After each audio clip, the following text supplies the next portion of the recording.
Hello everyone, welcome back to Tactile Talk. Today we are going to look at the Monsgeek M2. Let's get right into it.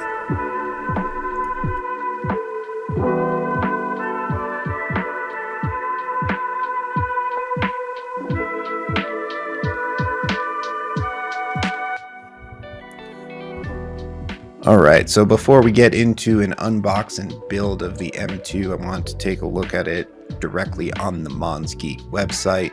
So you can see this board is going to cost you anywhere from $110 to $116. That $116 price point is reserved for the purple version.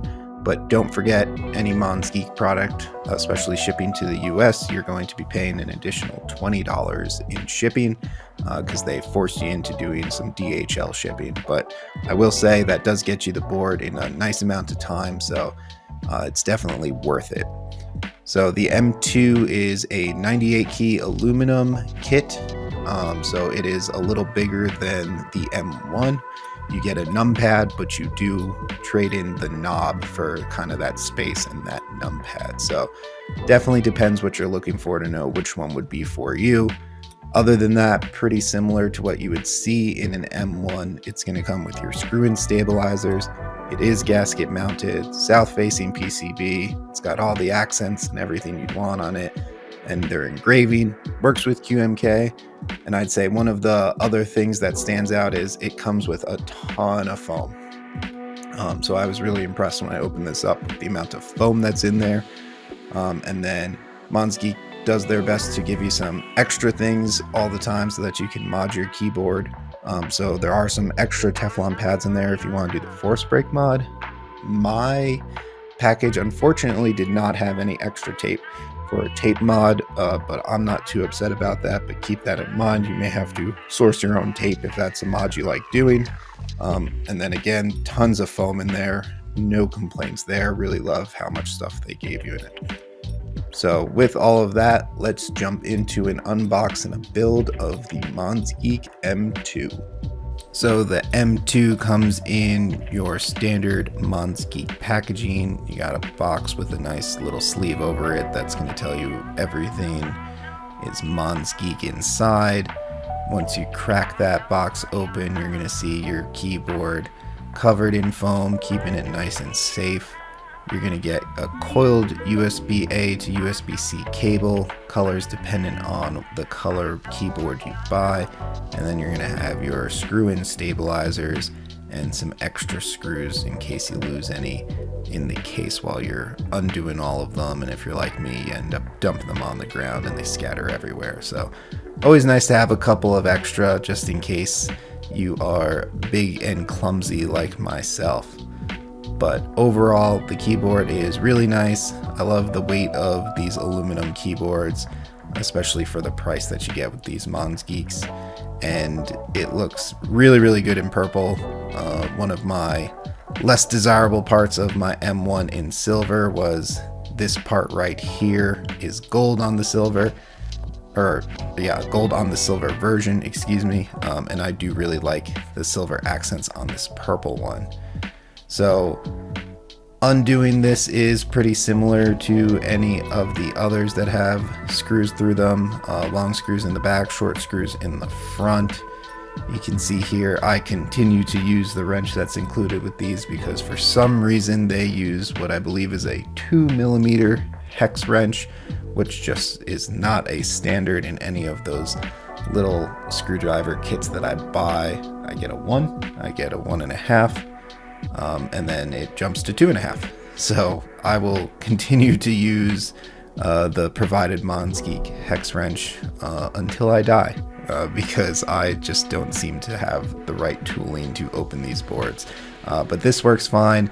Everything was tightened down nice, so no problems getting into the case here. And then once you crack it open like any other, you're going to want to make sure that you're just not ripping those wires out before you disconnect them. So we're going to give that a pull. It's the only thing that's connected there. And then, boom, you got your top and your bottom separated. Like I said, looking at the website, there's a ton of foam in this thing. It actually really surprised me. So this is the additional case foam first that you're looking at. Nothing too crazy there, but definitely a piece that the M1 did not include. And then you have just your standard case foam, which I really like the foam that Monsgeek puts in all of their keyboards. This stuff is great. I think it does a great job helping with sound. Obviously this is a bigger board, so maybe that's why there's some additional foam in there, because there's just more space than you'd find in like an M1. And I think it's actually really interesting that the polycarbonate plate on this thing had a texture to it that was new to me. I don't think it makes any difference, but it definitely made the board feel a little more quality. So here you have the back of the PCB, all the screws that we're going to undo to get this thing fully disassembled. So it's funny how things change that start to matter to me, and I will say this was an easy disassembly, which really makes it favorable in my book. I have felt on some other PCBs that I was undoing that the screws were over tightened and really hard to take out, but everything about the Monsgeek M2 was really easy to take apart, which I am very grateful for. So here I'm just pulling out all of the PCB screws here so that I can pull the polycarbonate plate off. You can see we finally get that apart, and then you're left with your switch pad, which please don't forget to put your switch pad down. I've seen that you can cut around it for your stabilizers and things like that, but just put your switch pad down. You don't want to be going in there more times than you have to.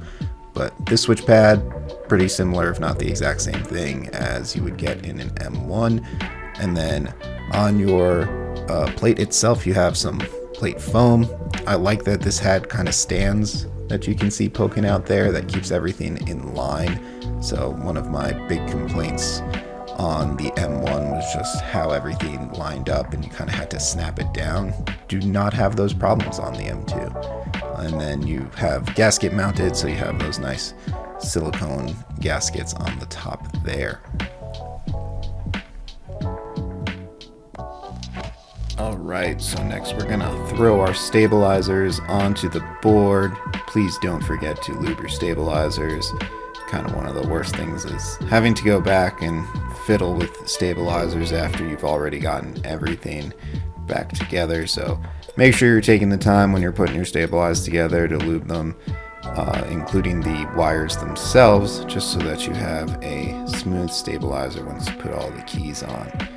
Once your stabilizers are on, went ahead and put everything back together. Again, with the M2 you get a really nice kind of these stands throughout the polycarbonate board that take the screws. So unlike on the M1 where I had to snap the polycarbonate plate onto the stabilizers to make it sit flat, because otherwise I had some problems with my spacebar and things like that, the M2 actually comes together really nice. So for the switches on this keyboard, I went with Glorious Panda switches. These are tactile switches. They have a pretty deep sound profile, so if you're into that, they'll be a good one for you. These were not lubed. They get pretty expensive if you're buying pre-lubed switches, so unlubed, but I did lube all of them myself on the side, and then just went ahead and put all of our switches into the board. Remember, if you can do it outside of the chassis of the main keyboard and give some back support to your keyboard just to make sure you don't cause any problems, that would be best. Be careful about bending pins and all of that normal stuff while you're putting your switches in. And here's what we're left with after all of the switches are in. I'm a weirdo. I think keyboards look pretty cool with just switches. Obviously, it's a little tough to type on a keyboard without any keycaps, so probably wouldn't recommend that one, but there's just something about the PCB sitting there with all the switches that always makes me happy to see, so just showing that off for a little bit here. So starting the reassembly of the M2 here, using all the foam that's included in this case, it does really fill up the space in this keyboard. So we have the extra foam, we have the standard case foam, and then we're just going to go ahead and connect the wires back so that everything fits nicely into place. Make sure your gaskets are in the right spots just to make sure that everything fits nice together. And then we're going to go ahead, flip it over, and tighten everything down so that we have the full keyboard ready to go. And there she is in all her glory, the Monsgeek M2, without keycaps yet, but looking really good. If you do not tap on your switches before you put keycaps on, there might be something wrong with you. I don't know. Again, there's something just super fun about it, but let me know in the comments if I'm the weirdo that likes just playing with the keyboard every step of the way as we put them together. So for this keyboard, what I'm showing off here is a set of group by extras that I grabbed off of Canon keys. They are 1930s PBT kind of cartoon theme stuff. I'll be honest, it's always the one accent keycap that gets you, and this one had a bald guy with a beard. So that's going to be my escape key because I need that in my life. But these are also my first PBT keycap set. Definitely a little on the pricey side, tends to be why I avoid the super fancy ones, but I also do really like the center letter on keycaps. Don't know why, again, just a personal preference. So pulled these out of the box to use on this keyboard. I had the full set, so I also wanted to use a larger layout just so I could put them on display. So after messing with the stabilizers, making sure everything's good to go, here is the final result.